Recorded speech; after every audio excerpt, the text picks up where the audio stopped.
The stars had always called to humanity. For thousands of years, people looked up at the night sky and wondered what waited for them out there. In the year 2347, they finally found out. And the answer was not what they had hoped for. Commander David Park stood on the bridge of the diplomatic vessel USS Horizon. He was a tall man with broad shoulders and calm eyes that had seen many battles. But today was supposed to be different. Today was supposed to be peaceful.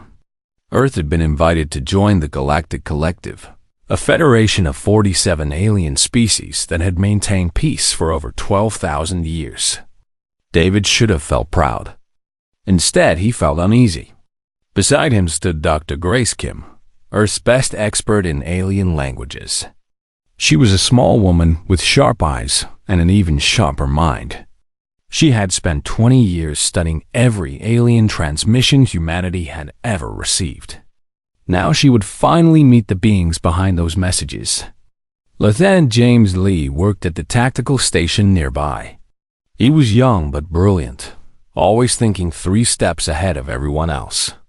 His fingers moved across the controls as he monitored the space around them. "Commander," James said, his voice tight.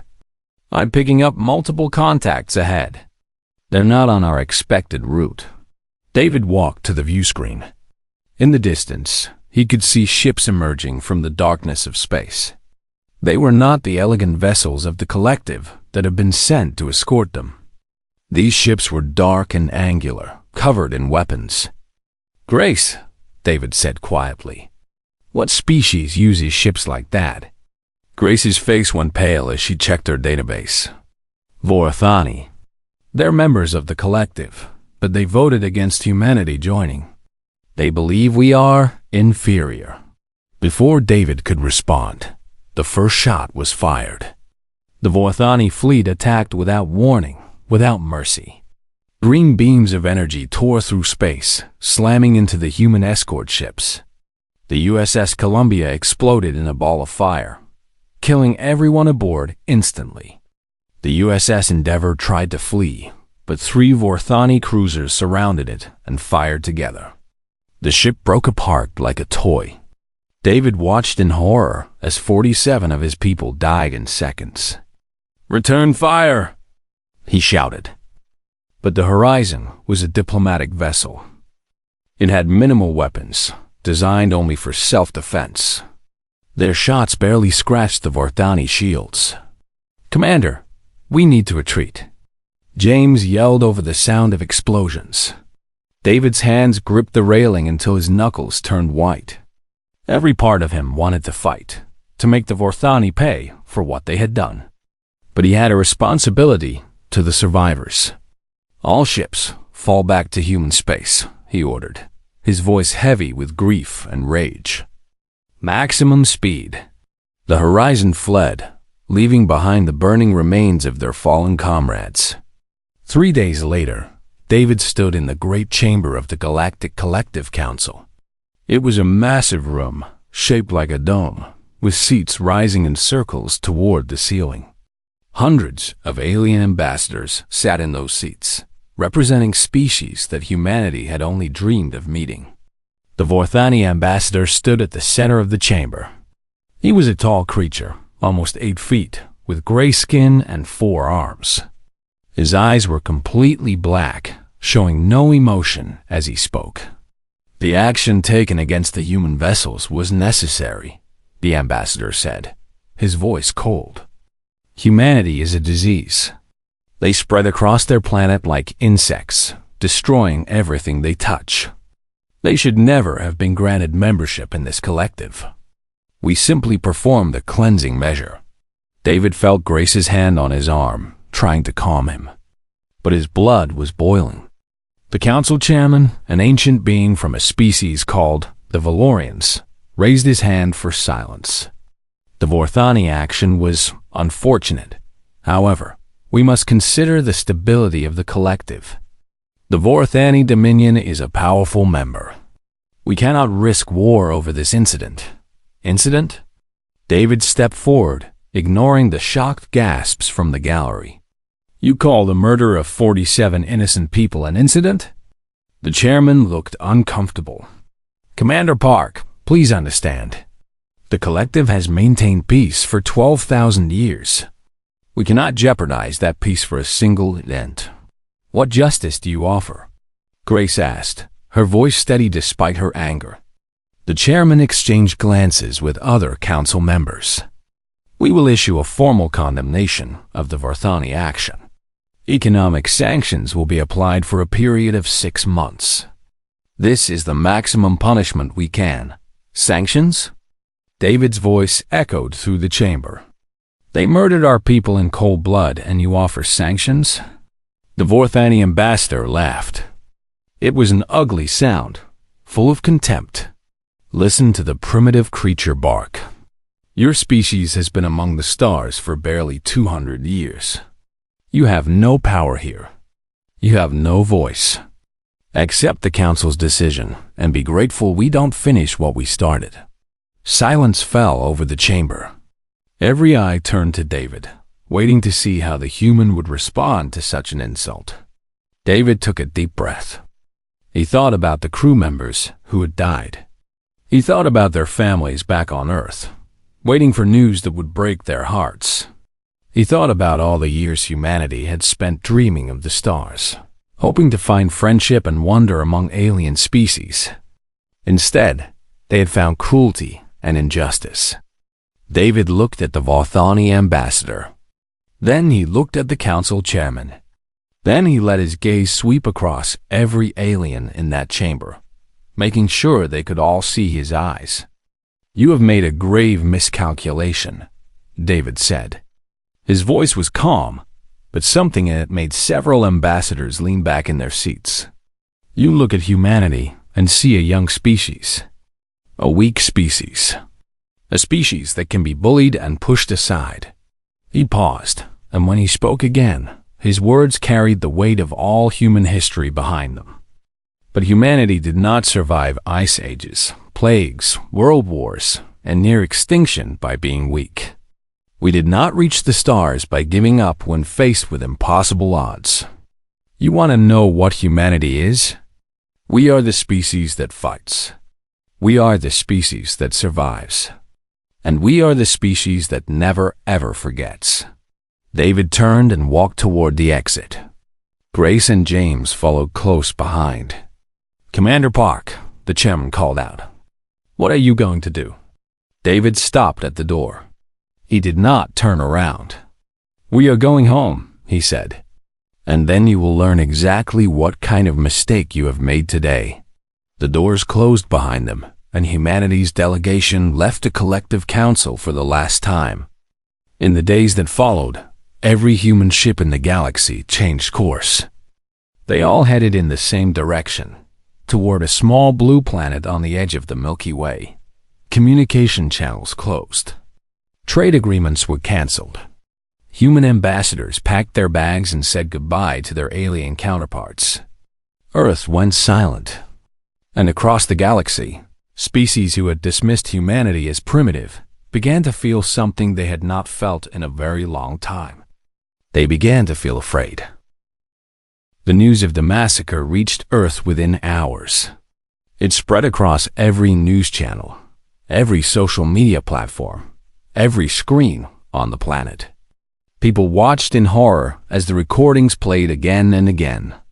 They saw the Varthani ships attack without warning. They saw the USS Columbia explode.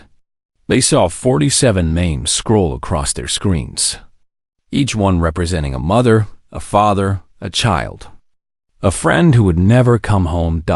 And then they saw the Galactic Council's response. Sanctions. A formal condemnation. Nothing more. For the first time in centuries, humanity spoke with one voice. That voice said, "This will not stand."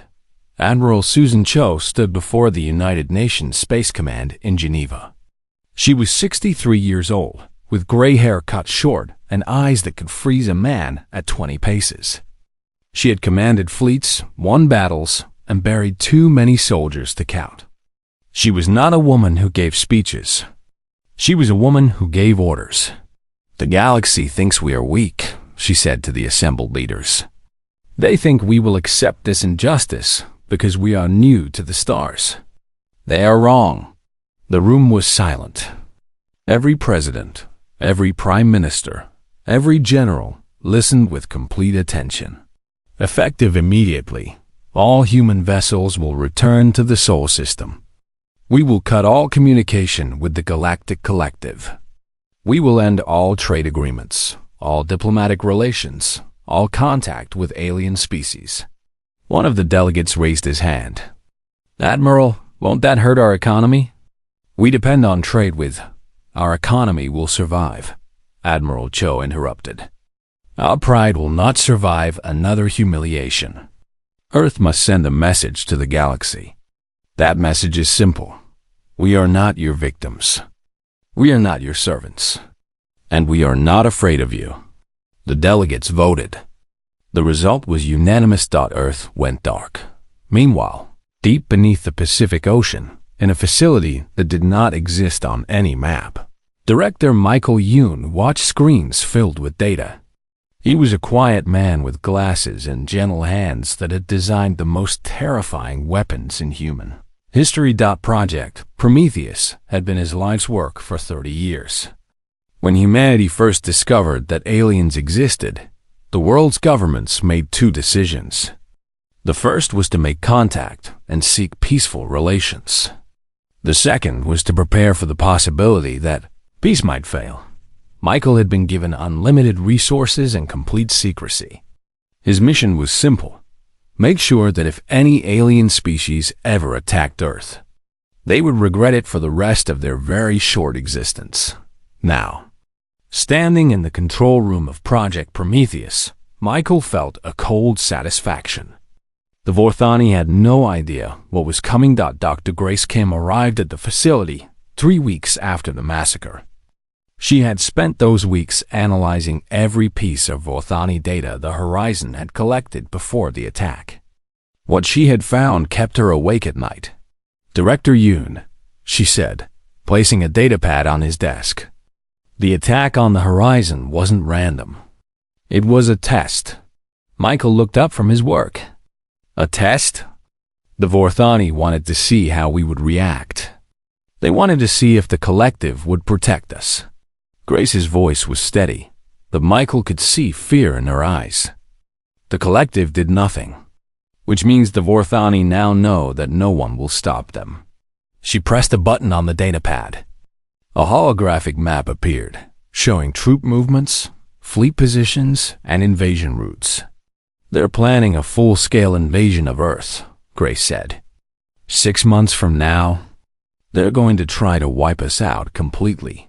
Michael stared at the map for a long moment. Then, slowly, he smiled. It was not a pleasant smile. "Then I suppose it's time to show them what we've been building down here."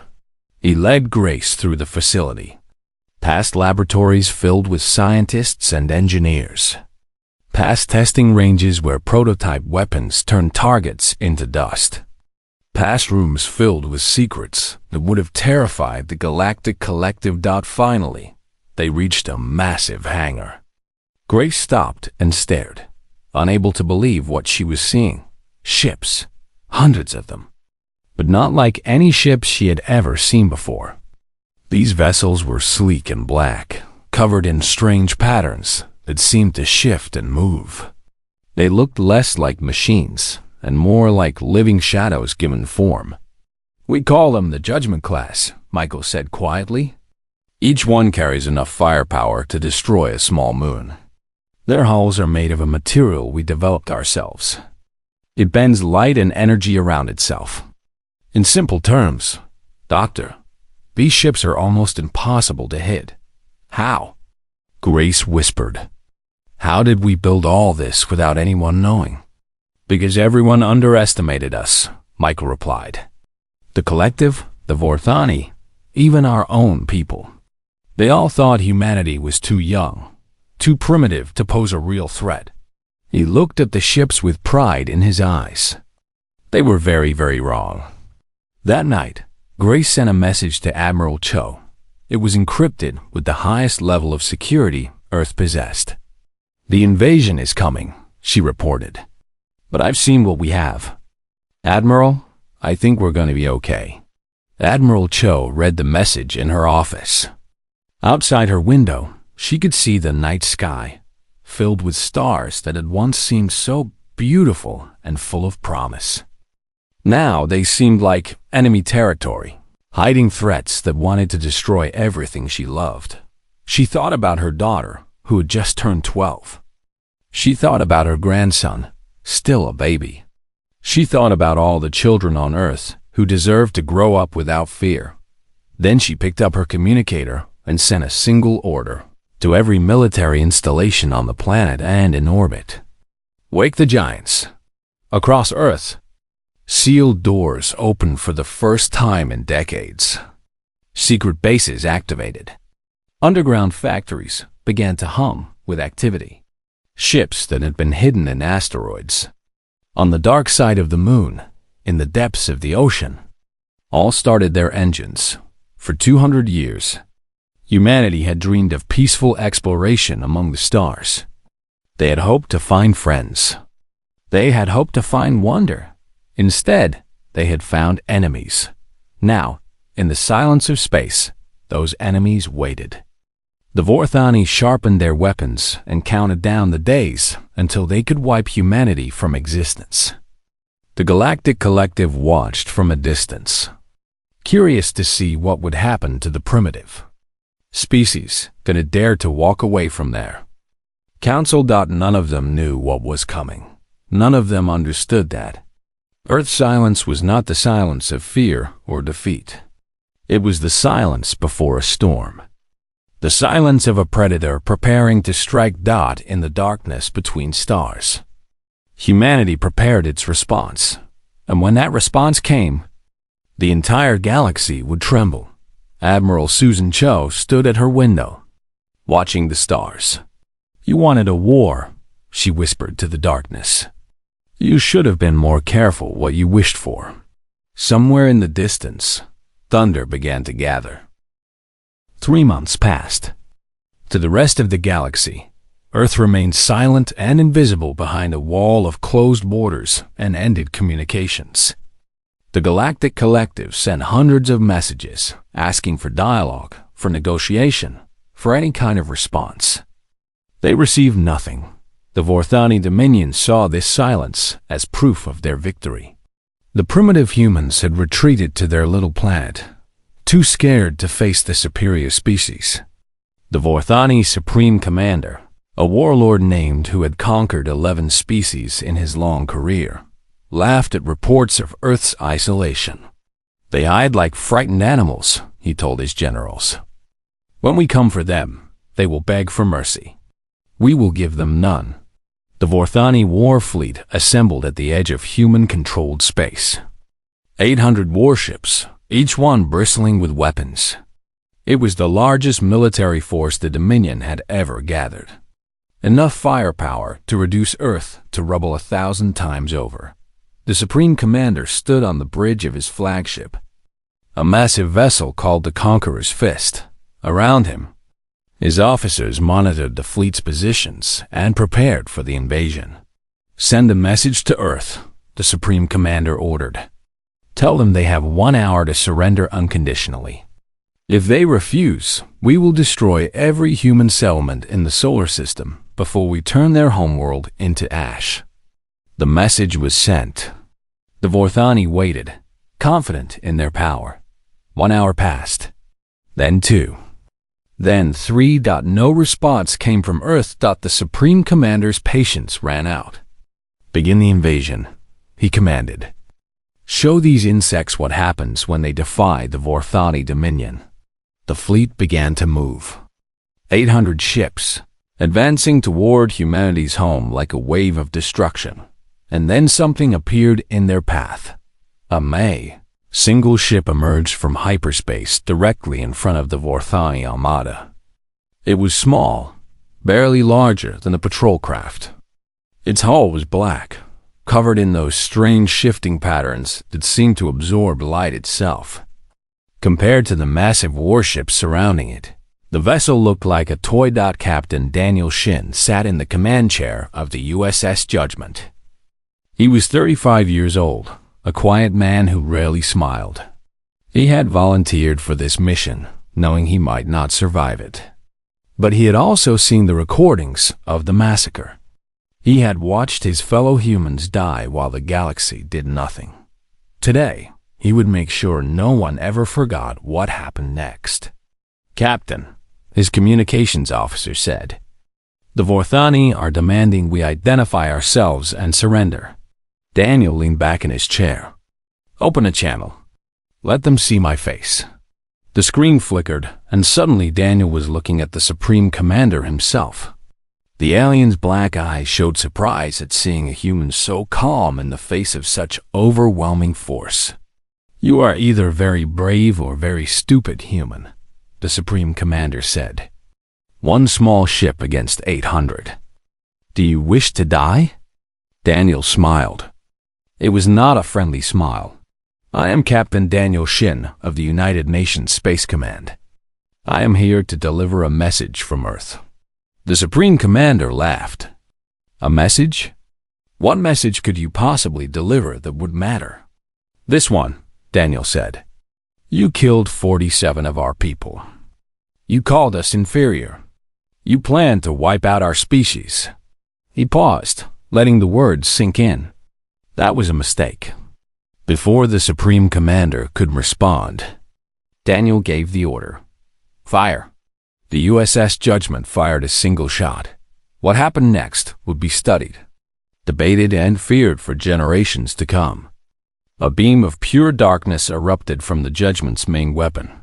It was not light, not energy, not anything the galaxy had ever seen before.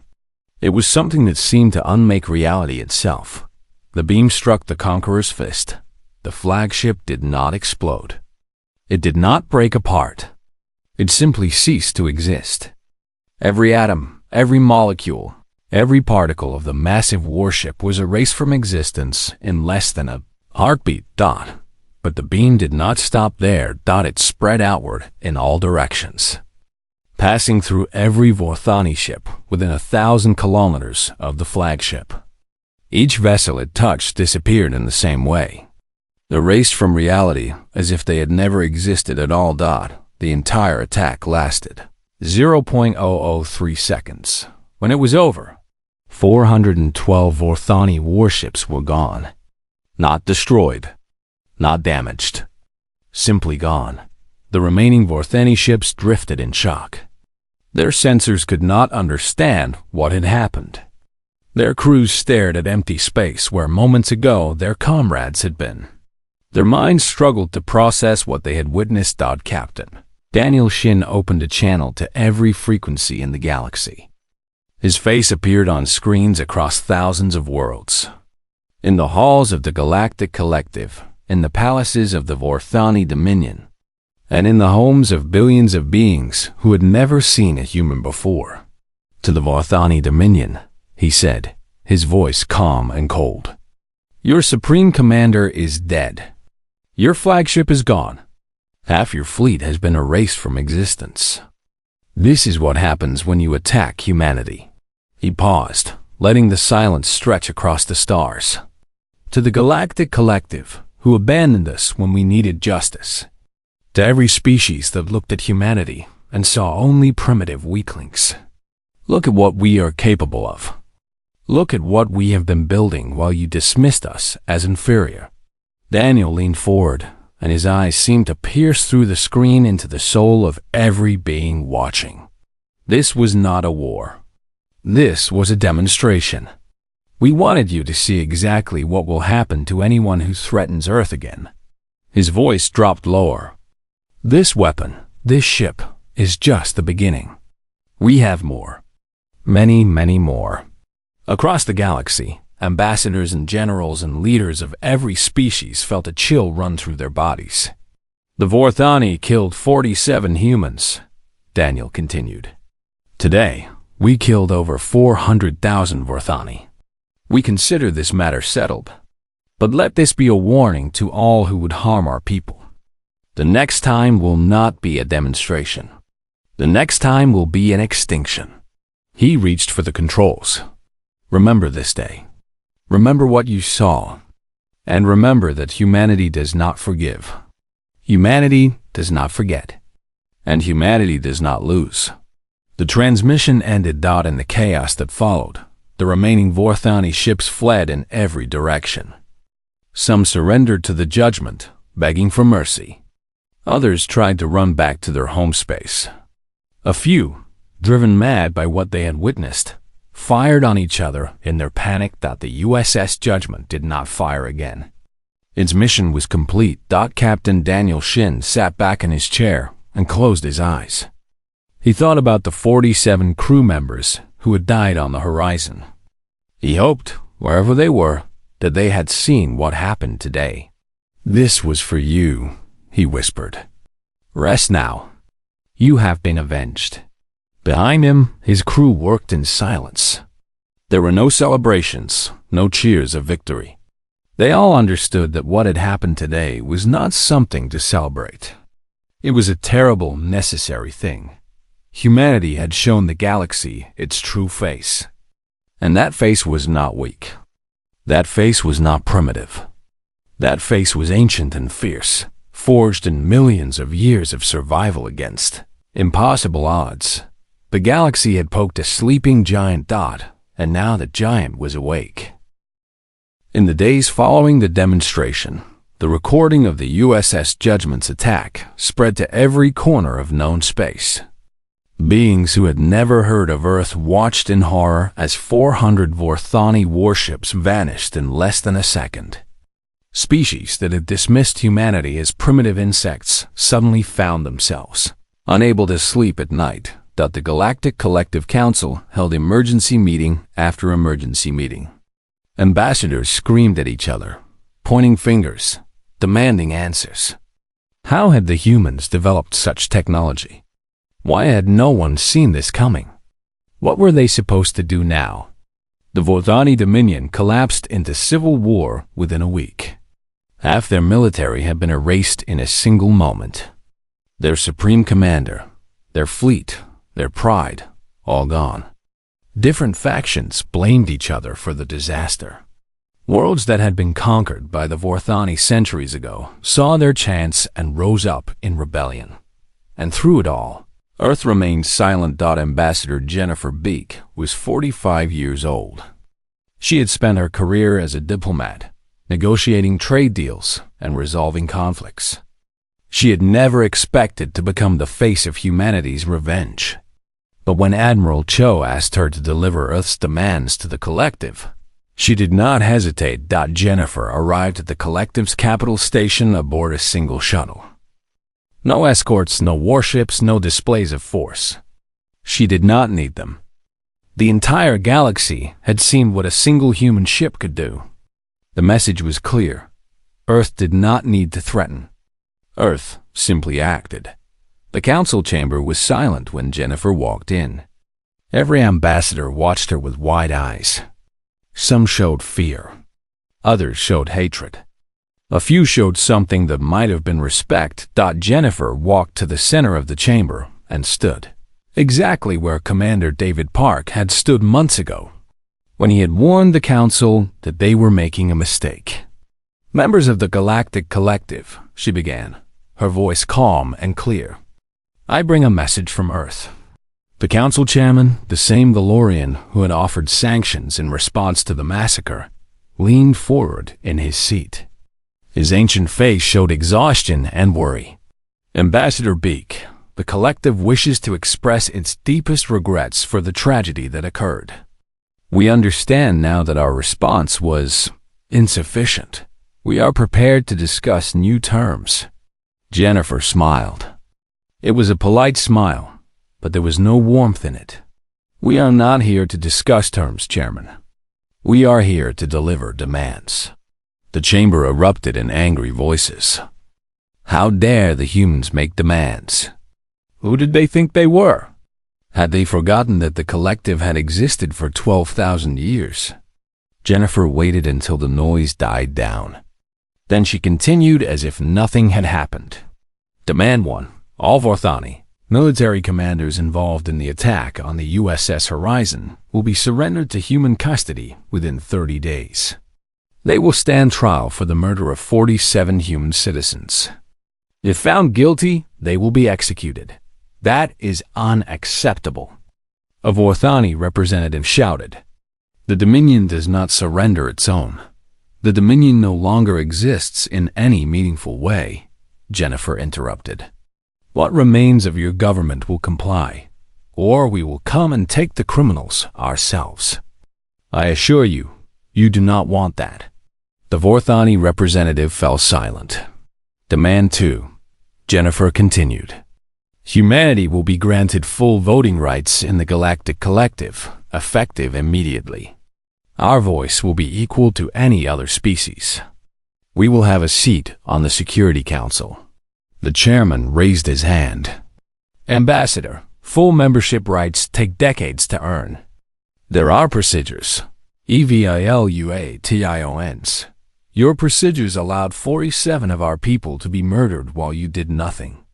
Your procedures are meaningless to us. Jennifer's voice hardened.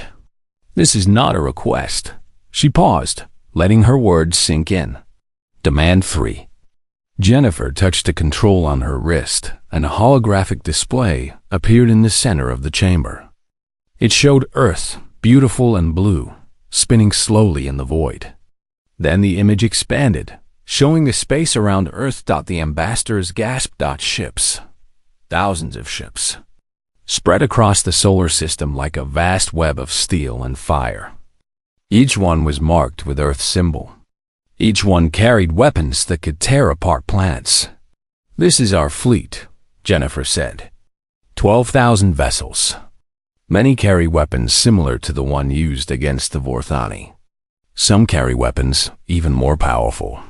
She let the image rotate, making sure every ambassador could see the full scale of humanity's military might. Demand 3 is simple. Any future act of aggression against Earth, its citizens or its allies, will be met with total annihilation. Not of ships, not of armies, of worlds. You cannot be serious, the chairman whispered. You would destroy entire planets? We would rather not, Jennifer replied. We came to the stars hoping to find peace. We wanted to explore, to learn, to make friends among the species of this galaxy. Her voice grew colder. But you showed us that peace must be earned. You showed us that the strong survive and the weak are destroyed. You showed us that mercy is seen as weakness. She took a step forward, her eyes sweeping across the chamber. So we adapted. We learned. We prepared. And now we stand before you, no longer as hopeful newcomers, but as a species that will never be victimized again. The hologram shifted, showing a new image. It was a recording of the Judgment's attack, playing in slow motion. 400 ships vanishing into nothing, erased from existence in the blink of an eye. Look at what we did with one ship, Jennifer said. Imagine what we could do with 12,000. Imagine what we could do to your homeworlds, your colonies, your stations. She paused. Now imagine never having to find out, because you chose to accept our demands and live in peace. The chamber was absolutely silent. Jennifer touched her wrist again, and a document appeared on every ambassador's screen. It was a formal treaty, written in every major language of the collective. At the bottom was a line for signatures. You have 1 hour to sign, she said. After that, we will assume you have chosen conflict. And I promise you, on behalf of all 7 billion humans on Earth, that if you choose conflict, you will not survive it. She turned and walked toward the exit, just as Commander Park had done months ago. Ambassador Beak, the chairman called out. What kind of species threatens genocide? Jennifer stopped at the door. She looked back over her shoulder, and for a moment, the ambassador's mask dropped. Underneath was something ancient and fierce. Something that had been forged in ice ages and wars and all the suffering of human history. The kind that survived on a world that tried to kill us for 2 million years, she said. The kind that clawed our way to the stars despite every obstacle. The kind that learned the hard way that survival is not given. It is taken. She smiled, and this time there was something almost sad in her expression. We did not want this, Chairman. We wanted to be friends with the galaxy. But you taught us that friends are a luxury we cannot afford. So instead, we will be something else. Her voice dropped to barely above a whisper. We will be the thing that monsters fear. We will be the consequence that makes tyrants hesitate. We will be the hand that punishes cruelty and protects the innocent. She opened the door. Sign the treaty. Accept our demands. And maybe, someday, when enough time has passed and enough trust has been built, we can try being friends again. The door closed behind her. 57 minutes later. Every member of the Galactic Collective had signed the treaty. Humanity had come to the stars as hopeful explorers. They had been reborn as something far more dangerous, and the galaxy would never be the same. 1 year had passed since the demonstration. 1 year since the USS Judgment erased 400 Vorthani ships from existence. 1 year since Ambassador Jennifer Beak forced the Galactic Collective to its knees. The galaxy had changed. The Vorthani Dominion was gone, broken into a dozen small states that fought among themselves for scraps of their former empire. The military commanders responsible for the massacre had been captured, tried, and executed. Their names were already being forgotten. Humanity was no longer called primitive or inferior. Now, when aliens spoke of Earth, they spoke in whispers. They told stories of the humans who had waited in silence while building weapons of unimaginable power. They warned their children about the species that did not forgive, did not forget, and did not lose. Admiral David Park stood on the bridge of the USS Prometheus, the newest and most powerful ship in Earth's fleet. He was older now, with gray appearing in his hair and new lines on his face. But his eyes were the same, calm, watchful, ready. Beside him stood his oldest friends. Captain Grace Kim commanded her own vessel now, a sleek cruiser called the Starlight. She had traded her translator's notes for a captain's chair, and she had never looked back. Rear Admiral James Lee oversaw tactical operations for the entire fleet. His mind was still 3 steps ahead of everyone else. They had come so far from that terrible day on the horizon, so far from the massacre that had started everything. Admiral, a communications officer called out. We're receiving a priority transmission from the Collective Council. David nodded. Put it through. The council chairman's face appeared on the screen. The ancient Valorian looked even more tired than he had a year ago. His eyes showed something David had never expected to see from the leader of the galaxy's oldest government. Fear. Admiral Park, the chairman said. We have a situation. I'm listening. The chairman's image was replaced by a star map. David felt his stomach tighten as he saw what was displayed. The Drakari hegemony, the chairman explained.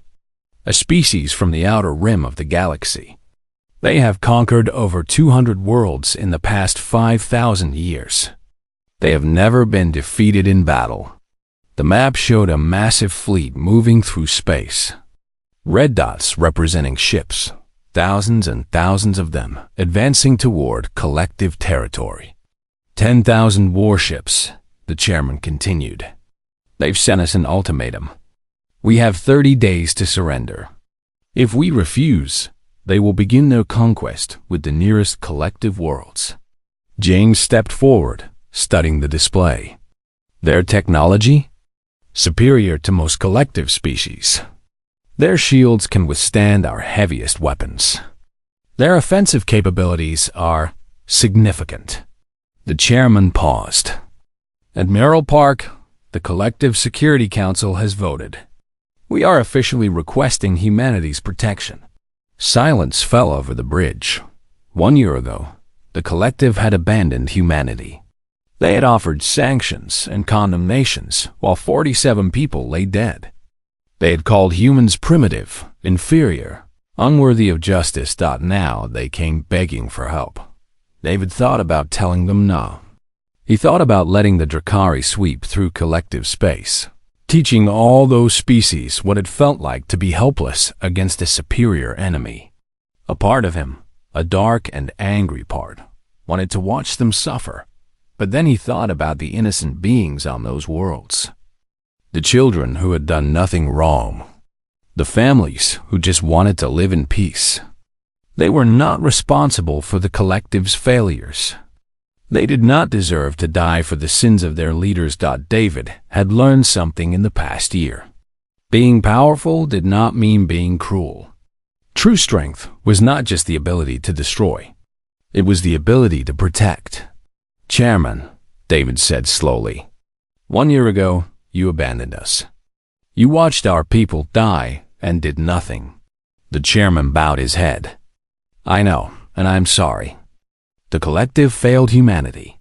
We failed ourselves. If you choose to let us face the Drakari alone, we will understand. We have earned your hatred. David shook his head. I don't hate you, Chairman. Hate is exhausting, and we have more important things to do. He paused, making a decision. Tell your people that Earth will protect the collective. The Drakari will not take a single world. The chairman's eyes widened with surprise and hope. Admiral, thank you. Thank you. Don't thank me yet. Thank me when this is over. The transmission ended. David turned to his crew. Send the word to all fleet commanders. Full mobilization. I want every ship we have ready to move within 48 hours. James looked at the star map, calculating. The Drakari have 10,000 ships. We have 12,000. It'll be close. David smiled. It was a thin, dangerous smile. Who said anything about 12,000? He touched a control on his chair. A new display appeared, showing ship movements across the solar system and beyond. Ships emerging from hidden bases. Ships that had been built in secret over the past year. Ships that no one outside Earth knew existed. Grace stared at the display. David. How many? 50,000, David replied. We've been busy. The fleet assembled at the border of collective space 3 weeks later. 50,000 human warships, arranged in perfect formation, their weapons powered and ready. Behind them, the worlds of the collective waited in fear and hope. In front of them. The Drakari hegemony approached. The Drakari commander was a massive creature. 9 feet tall with armored skin and 4 glowing eyes. He had conquered more worlds than he could remember. He had never known defeat. When he saw the human fleet waiting for him, he laughed. 50,000 ships? Impressive for a young species. His voice boomed across the communication channel. But numbers mean nothing against the hegemony. We have broken larger fleets than this. Admiral David Park's face appeared on the Drakari screens. Behind him, his crew worked calmly, showing no fear. I am Admiral David Park of the United Nations Space Command. I am giving you one chance to turn your fleet around and return to the Outer Rim. Take this chance. It is the only one you will receive. The Drakari commander laughed again. You dare threaten the hegemony? We have conquered 200 worlds. What has humanity ever done? David's expression did not change. We destroyed half the Varthani war fleet in less than a second. We forced the Galactic Collective to accept our demands at gunpoint. And we built all of this in 1 year. He gestured at the fleet behind him. Imagine what we'll build in 10 years. In 100. The Drakari commander's laughter faded. Something flickered in his 4 eyes. Was it doubt? To the Drakari hegemony, David continued, and to every species that would threaten the peace of this galaxy, Earth has issued its final warning. We do not seek conquest. We do not desire empire, but we will protect the innocent, and we will destroy anyone who threatens what we hold dear." He leaned forward, and his voice dropped to something cold and absolute. "Another attack means absolute obliteration.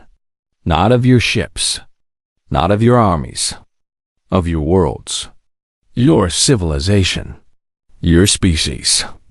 There will be no second chances. There will be no negotiation. There will only be the silence where your empire used to be." The two fleets faced each other across the void. Thousands of ships, millions of beings, all waiting to see what would happen next. The Drakari commander stared at the human admiral. He thought about the recordings he had seen of the Vorthani fleet being erased. He thought about the weapons that could unmake matter itself. He thought about his homeworld, his people, everything he had ever known. "Choose wisely," David said, "because I promise you, on my life, on the lives of every human being who has ever lived, if you come one step closer, you will not live to regret it." Minutes passed. Each one felt like a year. Then, slowly, the Drakari fleet began to turn. Ship by ship, they changed course. They moved away from collective space.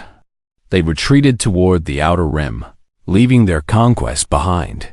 The Drakari commander's face appeared one last time on the screen. His eyes showed something David had seen many times before, in enemies who had finally understood what they were facing. "This is not over, human," the commander said. "One day we will return." David nodded. "We'll be here. We'll always be here." The transmission ended. The Drakari fleet vanished into the darkness between stars. In the void of space, 50,000 human ships stood watch. Behind them, the collective breathed a sigh of relief. Across the galaxy, species who had once mocked humanity now spoke their name with respect and caution. Admiral David Park looked out at the stars. He thought about everyone who had brought them to this moment. The 47 who died on the horizon. Admiral Cho, who had awakened the giants. Director Yoon, who had built the weapons. Captain Shin, who had delivered the first message. Ambassador Beak, who had made the galaxy listen. And all the billions of humans on Earth, who had turned their fear and anger into strength and determination. "We did it," Grace said quietly, standing beside him. "We actually did it." David nodded. "For now. There will always be more threats, more enemies, more tests." He paused. "But that's okay. We'll face them, together." James joined them at the view screen.